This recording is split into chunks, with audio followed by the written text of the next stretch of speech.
Desde muy chico me dijeron que tenía que ser empresario. No mis papás, bueno sí, pero no directamente, sino más por pertenecer a esa cultura de judíos inmigrantes que tuvieron que hacerse de sus negocios, primero para sobrevivir, luego porque había que crecer. Desde que iba en primaria, casi todos los papás de mis amigos eran dueños de su propio negocio, así que no me lo pregunté, solo supuse que así tendría que ser. Abrí la empresa a los 23, me comprometí para casarme 6 meses después. A los 25 hice una cena de lanzamiento en la residencia oficial de la embajadora británica en México. Carlos Mota, un reconocido periodista, cubrió el evento y publicó una nota sobre mí en el periódico como una joven promesa de los negocios. A esa cena vino también Toño Esquinca y me invitó a su programa para hablarle de la muchedumbre, mientras él no dejaba de fumar en su cabina de 2x2 en Alfa 91.3. Me la creí. Me creí eso de ser empresario, de ser una promesa. Recuerdo escuchar a los esposos de mis amigas, 3 o 4 años mayores que yo, hablar de lo difícil que eran los negocios, del tipo de cambio, del gobierno, de la putiza que se estaban metiendo, de que no les alcanzaba para nada, mientras planeaban su viaje a Miami y le compraban bolsas de marca a sus esposas. No es tanto pedo, me decía yo. Parte con confianza en mí porque me empezó a ir bien desde el principio. Parte por arrogancia, por no ver el privilegio que ya tenía. Y también porque a esas alturas el negocio que yo tenía aún no era una empresa. Pero sobre todo por desconocimiento. Hacer empresa no es fácil. Pasó el tiempo y pasó lo que tenía que pasar. Viajé a varios lugares, tuve Skypes en inglés, congresos, visitas al SAT, al notario, al IMSS, al banco, a Office Max. Un empleado se subió a su silla y cortó la cámara que filmaba su escritorio para después meter dinero en su cajón. Otro pidió depósitos en su cuenta del Oxxo. Otro, que nunca supimos quién, se metió a la oficina, rompió la caja fuerte, robó los cheques, falsificó mi firma y vació la cuenta. Otros se fueron y nos robaron la base de datos de clientes, de proveedores, el menú de servicios. Pasó lo que tenía que pasar. Un nuevo competidor me habló un día antes de abrir su empresa con la cual nos iba a competir y me dio uno de los peores ataques de ansiedad. En la noche estuve a punto de irme al hospital porque el reflujo en el esófago se sentía como un infarto al miocardio. Otro competidor, alguien de mucha lana y prestigio en la sociedad, me sentó a mis 27 años y me dijo que lo que yo estaba haciendo era ilegal y que iba a cerrar mi empresa.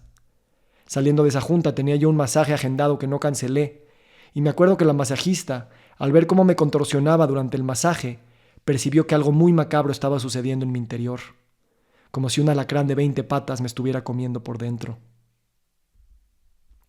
En mi aniversario de 5 años de casado, el primer viaje solos en mucho tiempo, tuve 3 días de ansiedad en la playa.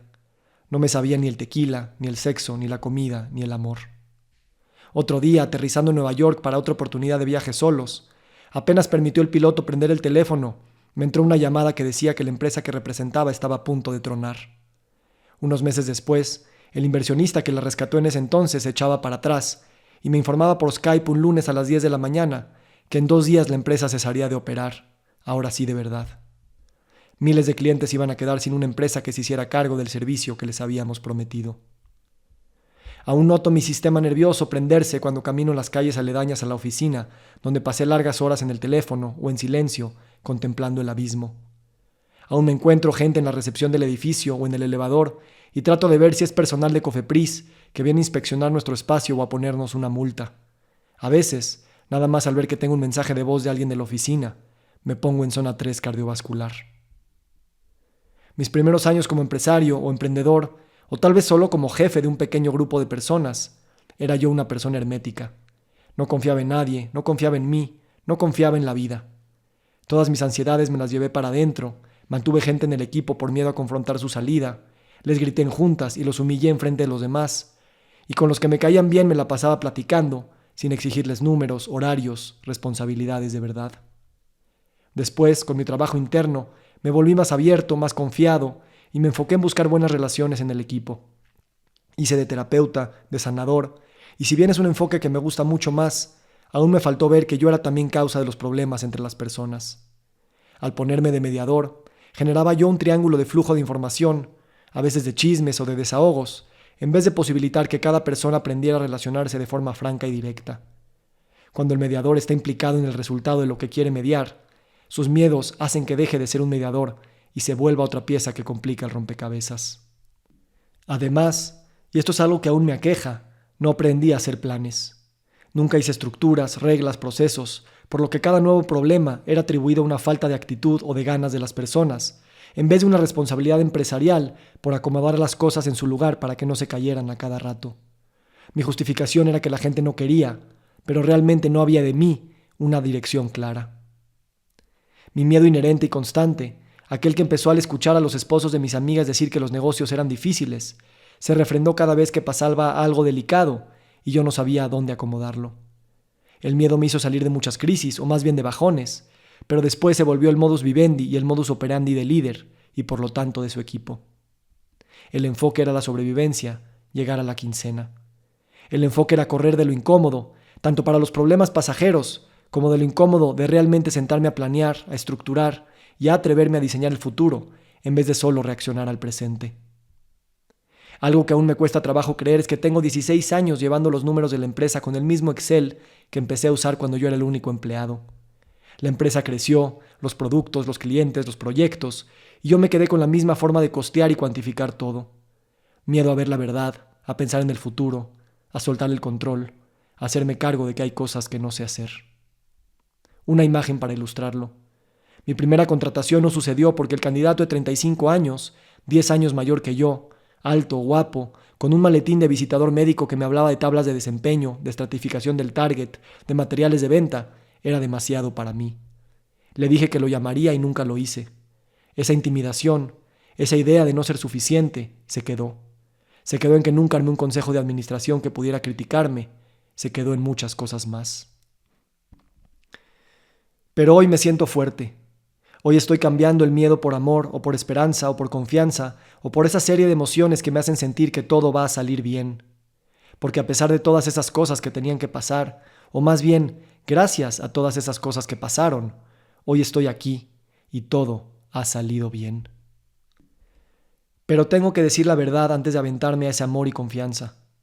Esta fuerza que siento viene de lo que otros me dieron, y me lo dieron en el momento más necesitado. Mi esposa se pudo enojar en esos viajes que no fueron viajes, pero no me juzgó, me cuidó. Un día, literalmente, me recogió del piso de la calle, donde yo estaba en el peor ataque de pánico de mi vida. Era el 3 de enero del 2019, me subió al coche y me hizo ver otra vez más que cuando todo parece perdido, todo puede estar perdido, ella iba a estar ahí conmigo.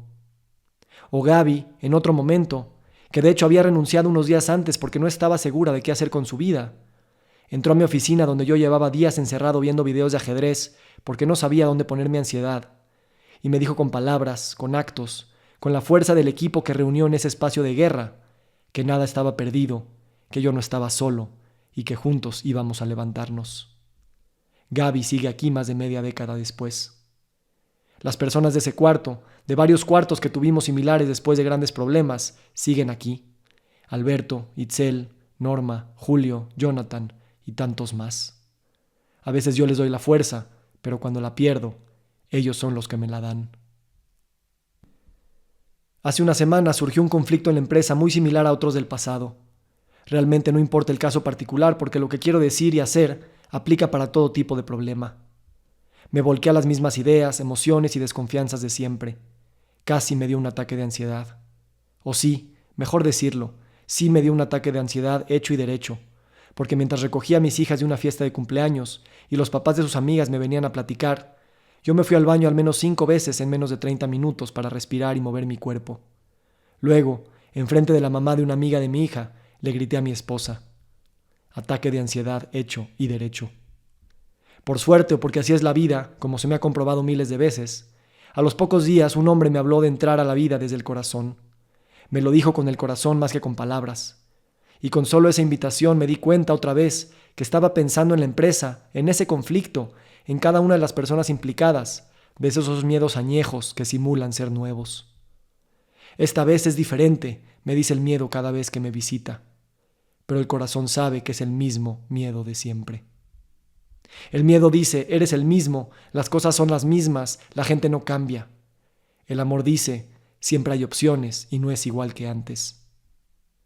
No sé cómo será en 16 años. No sé cómo será en 6 meses porque el viaje continúa.